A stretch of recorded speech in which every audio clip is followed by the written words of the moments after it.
करेंगे, फिर जन्म होगा, फिर उनको अवसर मिलेगा भजन करने का। लेकिन जो रोज राधा वल्लभ जी के दर्शन करते हैं, राधा वल्लभ नाम जप करते हैं, वृंदावन का आश्रय या वास स्वीकार किए, उनका परम कल्याण हो जाएगा। समझ रहे ना, परम कल्याण का मतलब भगवत प्राप्ति हो जाएगी। महाराज जी 2.5 महीने तो भजन और पाठ बहुत अच्छे किए थे मैंने, लेकिन 1.5 महीने से बिल्कुल ही नहीं हो पा रहा। नहीं तो फिर किसी वैष्णव की निंदा कर दी, नहीं भंडारी बनते ना 2 पीपल के पत्ते, तो कोई बात नहीं है। वो तो भिक्षा रूप में हम जब जैसे ब्रजवासियों से मांग लेते हैं, ऐसे लताओं से भी ले सकते हैं। वो कोई अपराध नहीं है, कोई अपराध नहीं है। अपराध किसी संत की निंदा सुन लेना, किसी संत की निंदा कर देना, वैष्णव अपराध कर देने से भजन एकदम रुक जाता है। नहीं तो भोजन अग में अगर त्रुटि हुई तो 2-3 दिन भजन में विक्षेप पड़ता है। महाराज जी माता पिताजी की तरफ से ज्यादा चिंतित रहता हूँ। माता जी से बोलता हूँ, माता जी आप भजन क्या करो, बोलती मेरा मन नहीं लगता है भजन। कोई बात नहीं, तो आप करोगे तो उनका कल्याण हो जाएगा। 21 पीढ़ी लितर जाती हो तो माता पिता है, कोई बात नहीं, तुम करो डट के।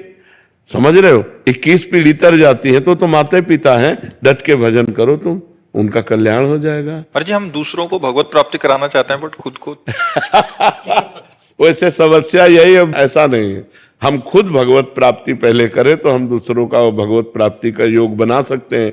जब अपना ही भगवत प्राप्ति नहीं तो दूसरे का क्या योग बना सकते हैं? है कि हम दूसरों के कष्टों को अपने ऊपर ले लें, उनको सुख प्रदान करें। ऐसा नहीं हो सकता है। निज कृत कर्म भोग सुन भ्राता, अपने अपने कर्मों का भोग भोगना पड़ता है। हाँ, दूसरे को भगवत प्राप्ति करा सकते हैं यदि हम भगवत प्राप्त हो जाए तो।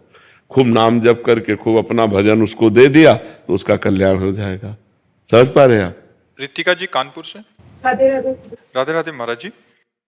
महाराज जी नजर लगना ये कह रहे हैं कि ऐसी कोई चीज नहीं होती, आपने बोला था, परंतु ऐसा अनेकों बार अनुभव हुआ है कि कोई नकारात्मक हमारे पास हमारे प्रभाव डाल रहा है या फलस्वरूप कुछ हमारी बात समझ लो। अगर हमारा कर्म है कि आपके मिलने से वो हमारा कर्म उसी समय लागू हो गया और हमारे दुख शुरू हो गया और हमारे दिमाग में आ गया कि ये आदमी बड़ा अमंगलकारी है, जिस मिनट से मिला उसी मिनट से हम परेशान हैं, तो वो आदमी अमंगलकारी नहीं, उसी मिनट से हमारा जो कर्म दुख देने वाला था वो लागू हो गया।